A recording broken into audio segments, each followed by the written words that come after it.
नमस्कार मंडळी. नमस्कार. आज आपण इथं अमरनाथला पोचलेलो आहे. 3 दिवसाचे खडतर यात्रा पायी करत इथं पोचलेलो आहे. सर्वसाधारण 45 किलोमीटरचा पायी प्रवास आजपर्यंत झालेला आहे. असंच 15 दिवसापूर्वी आम्ही एका ठिकाणी फोनवर चर्चा करत असताना योगायोग झाला की पाहुण्यासनी फोन वगैरे करून चला अमरनाथ यात्रा करूया. आणि सगळेच आम्ही नशिबान समजतो या सगळ्या दिवसाला. हिंदू धर्मात जन्म घेतलेल्याचा आज सार्थक झाल्यासारखं वाटते. आणि अतिशय खडतर प्रवास करून सुद्धा आत्ता असा प्रवास केला आहे असे सुद्धा काही शरीरावर थकवा वगैरे जाणवत नाही. वातावरण अतिशय सुंदर आहे.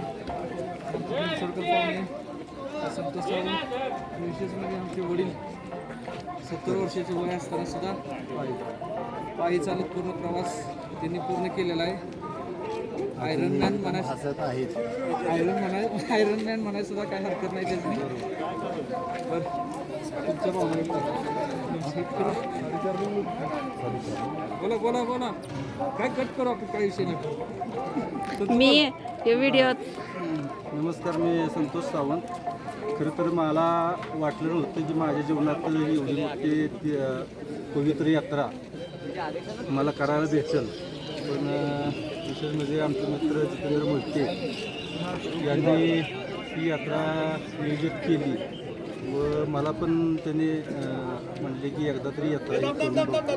म्हणून त्याच्या निमित्तानं ही यात्रा आज माझ्याकडून पण सफल झाली. निमित्त परमेश्वर आहे. फक्त देवाची माध्यम कोणतरी असतं त्याला. बरोबर कोणीतरी चल म्हणायला लागते किंवा कोणी अचानक उठून कोणी येत नसतो.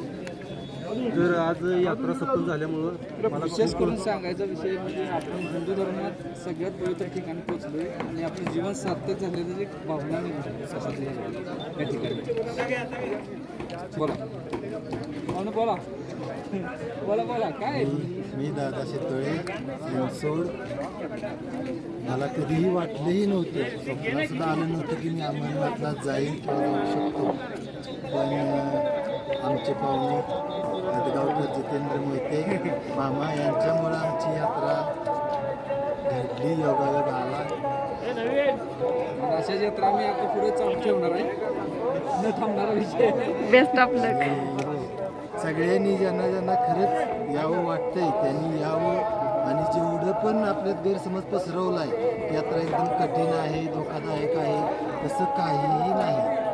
एकदम चांगली यात्रा आहे. अजिबात थकवा तर वाटत नाही. मी आज 3रा दिवस आहे. 45 किलोमीटर चाललो आहे, पण असं वाटतच नाही की आम्ही 3 दिवस झाले चालतोय. आज सकाळी चालायला चालू केलं आणि आता देवापाशी पोचलो आहे. अतिशय सुंदर वातावरण आहे आणि सगळ्यांनी यावं, यात्रा करावी. हिंदू धर्माच्या लोकांनी तरी सगळ्यात पवित्र स्थान आहे आपल्या धर्मातलं. सगळ्यांनी एकदा तरी भेट द्यावी असं एक स्थान आहे. एवढं सांगतो. बाकी काय. हर हर महादेव.